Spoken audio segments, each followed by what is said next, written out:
you for joining me again today.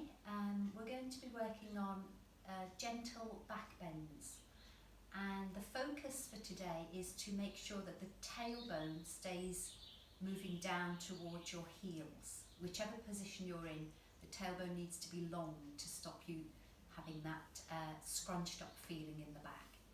So we'll start with a little bit of warm up. Inhale and take your arms out to the side. Bring the palms together. Exhale, push the air away. As you take your arms up, let your eyes raise. Nice big wide open chest. Exhale, push the air away.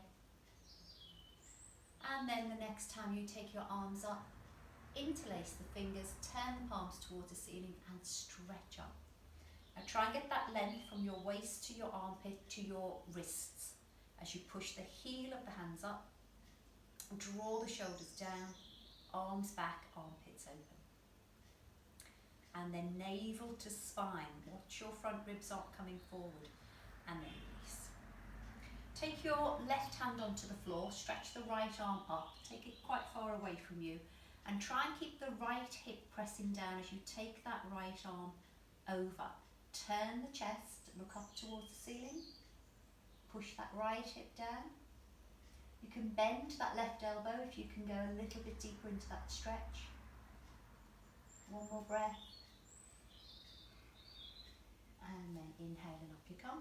Right hand onto the floor. Press the floor away with your right hand as you take your left arm up.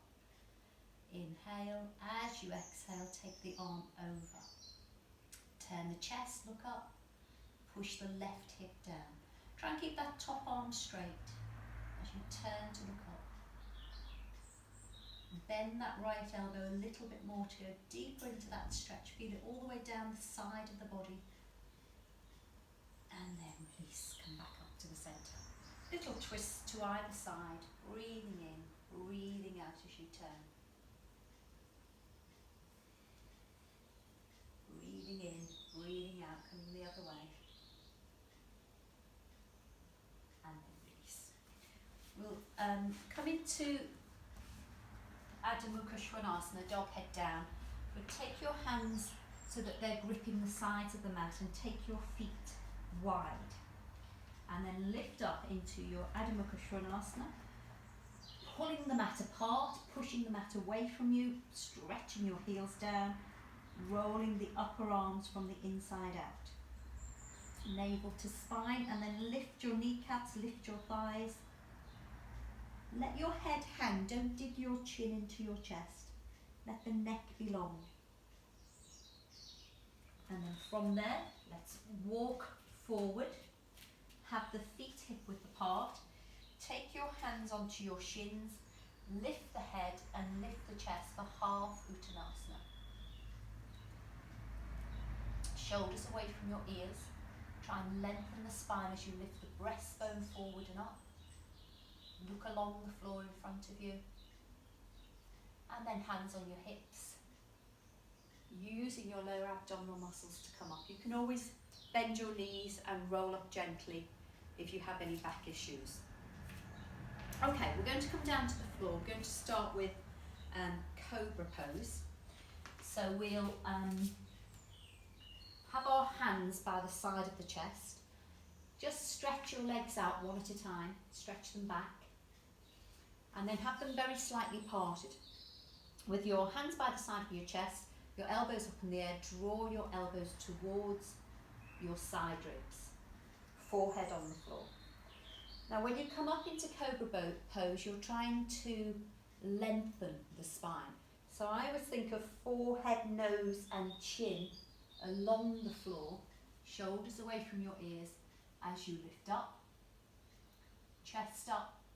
Now this is where you need to think of tailbone moving down towards the heels. And then release down. Have a breath. We'll do that again. So press the hands down, lengthen forehead, nose and chin along the floor. Lift the head, lift the chest. Roll your shoulders back, shoulder blades descend towards the waist. The tailbone moves towards your heels.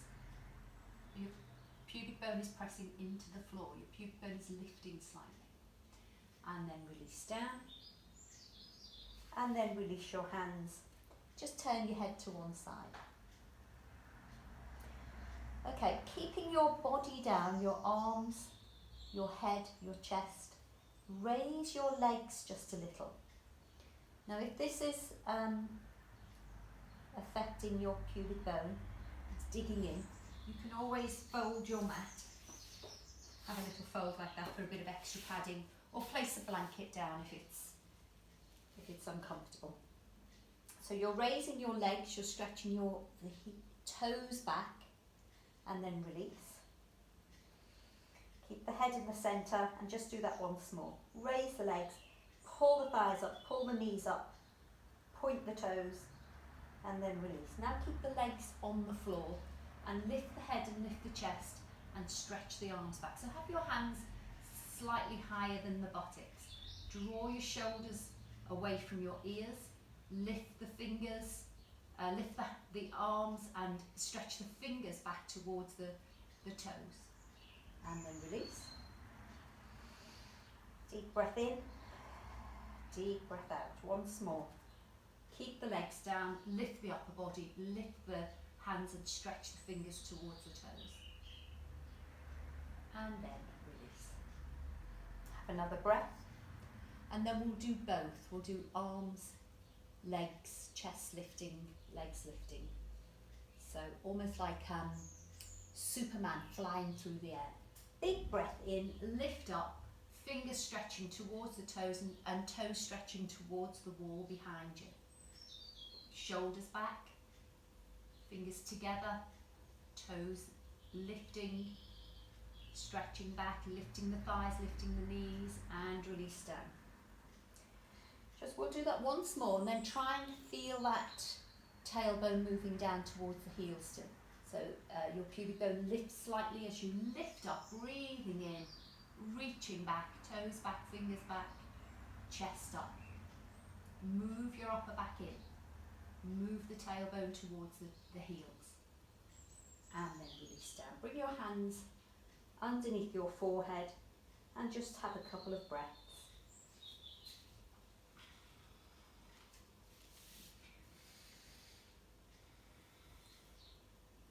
Okay, so we're going to work on dog head up.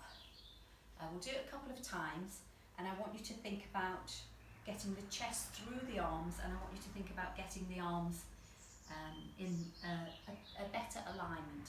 So often our inner elbows come forward like this, and we want to try and keep the inner elbows facing each other, but we want the upper arms to roll out. It's not as easy as it looks.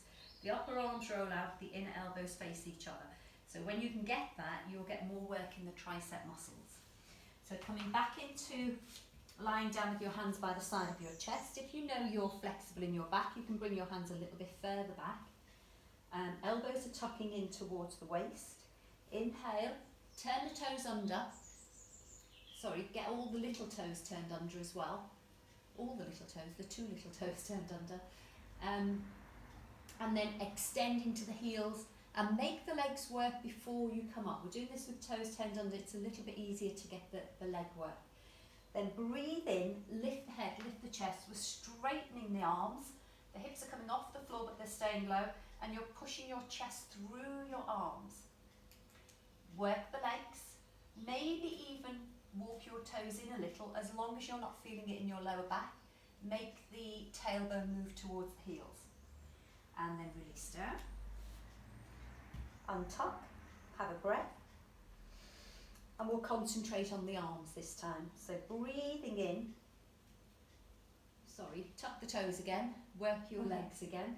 Then breathe in, lift up into Urdhva Mukha Svanasana, dog head up. Look at your elbows, turn the inner elbows to face each other, the creases of the elbows. Roll the upper arms back. Push your chest forward, keep the legs strong, and then release down. Deep breath in, deep breath out. Once more, and then we'll come from dog head up into dog head down. Try and use your legs, extend into the heels when you transition, because it's much easier on your back. So breathing in as you come up. Push your chest forward, work your arms, inner elbows facing each other. And then extend into the heels as you come into dog head down. Adho Mukha Svanasana. Back into dog head up. Urdhva Mukha Svanasana. See if you can flick the toes, come into the classic pose. Back into dog head down. Adho Mukha Svanasana. Back into dog head up. Lift the head, lift the chest, shoulders back. Dog head down. And then rest in child's pose. And just take your hands by the sides of your feet and let your head come down. Take a few breaths.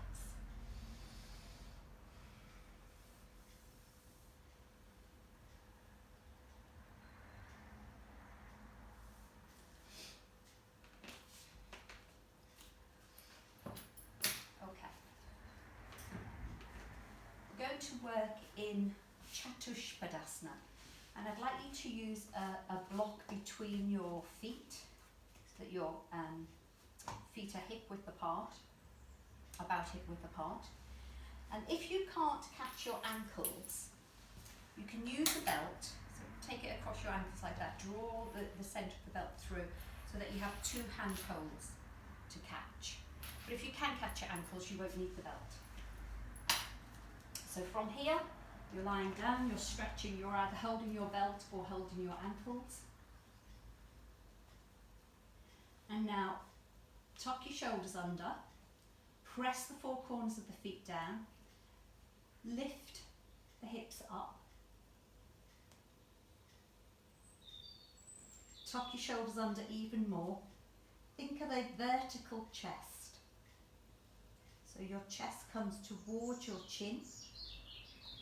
The mid buttocks pressing up towards the ceiling, the four corners of the feet pressing down. So you've got your Jalabandha chin lock, very good for your thyroid gland and your parathyroid gland. So pull on your feet, your ankles or your belt to see if you can lift a little higher. And then when you come down, from the top of the spine, slowly roll down and just rest for a moment, and we'll just do that once more. So get a good hold of your belt or your feet. Breathing in, breathing out as you start to peel the spine off the floor, tucking the shoulders under, chest towards the chin. Lift up. Think about your mid buttocks lifting up to the ceiling. Roll the fronts of the thighs slightly in. Press the four corners of the feet down.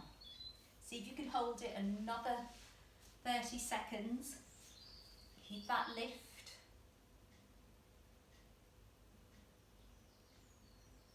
And then roll down from the top of your spine all the way down. And when you come down, just hug your knees in towards your chest. Have a little roll from side to side.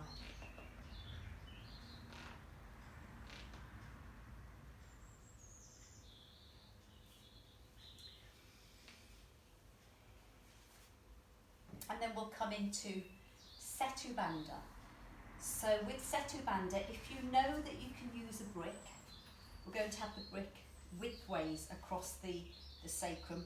If you need to use blocks, then please do, using as many blocks as you need, up to 4 blocks, 2, 3 or 4 blocks underneath the sacrum. So start with your feet hip width apart.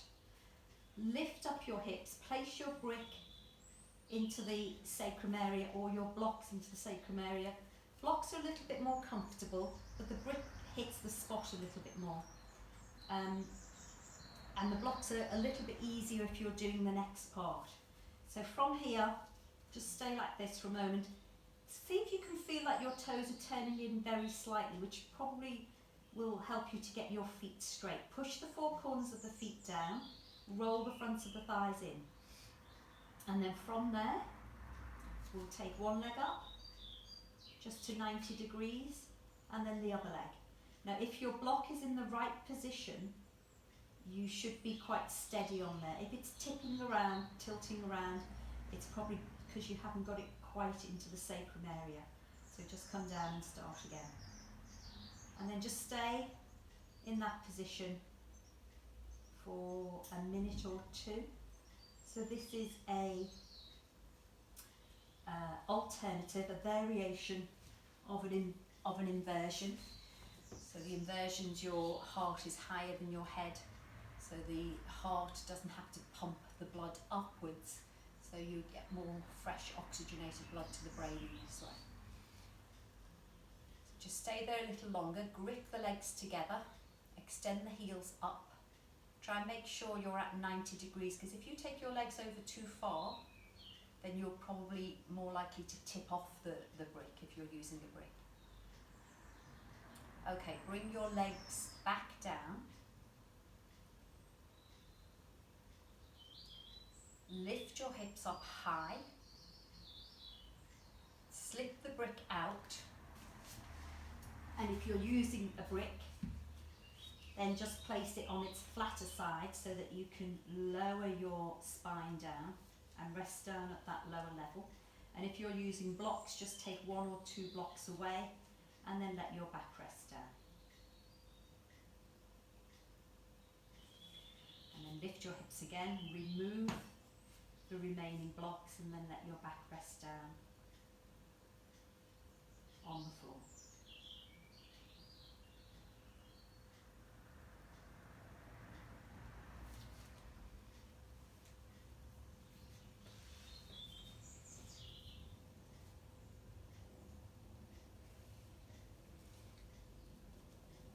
Now whenever you do any back bending work, it's better not to do forward bend straight after, always do a couple of twists.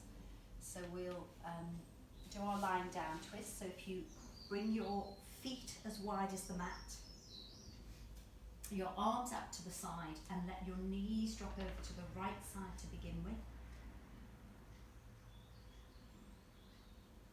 And if you've got your knees are okay and you want to take it a little further, lift up your right heel, place it on top of the left knee and encourage that left knee to the floor with the weight of the right heel. Keep your shoulders down, move your navel towards the left side.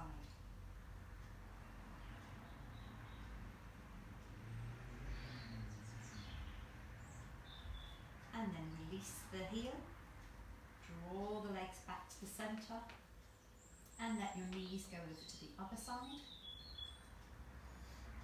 And then if you are happy to, take the left heel on top of the right knee. So the right knee comes a little closer to the floor with the weight of the left heel. Navel into the centre, right shoulder pressing down.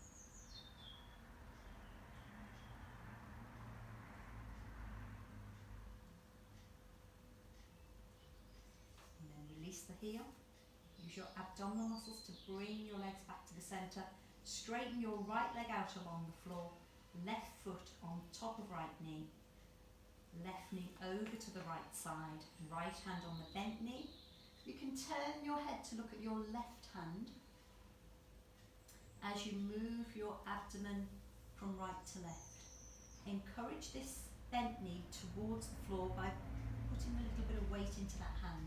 So breathing in, and as you exhale, encourage the knee towards the floor. Feel that lovely stretch on the lower back.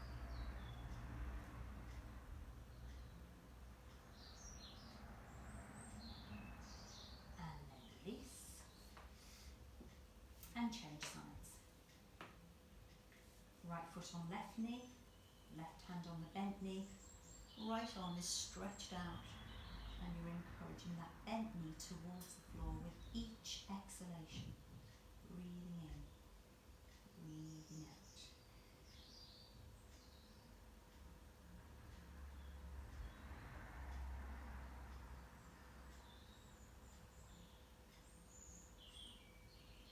And then release.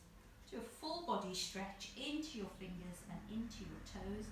Try not to overarch your back, keep the front ribs, stop them poking up, so pressing down towards the back ribs, and stretch into your fingers, into your toes, lengthen each side of your body, and then release. Bend up your knees, roll over to the side, come up into sitting. Thank you for joining me. Namaste.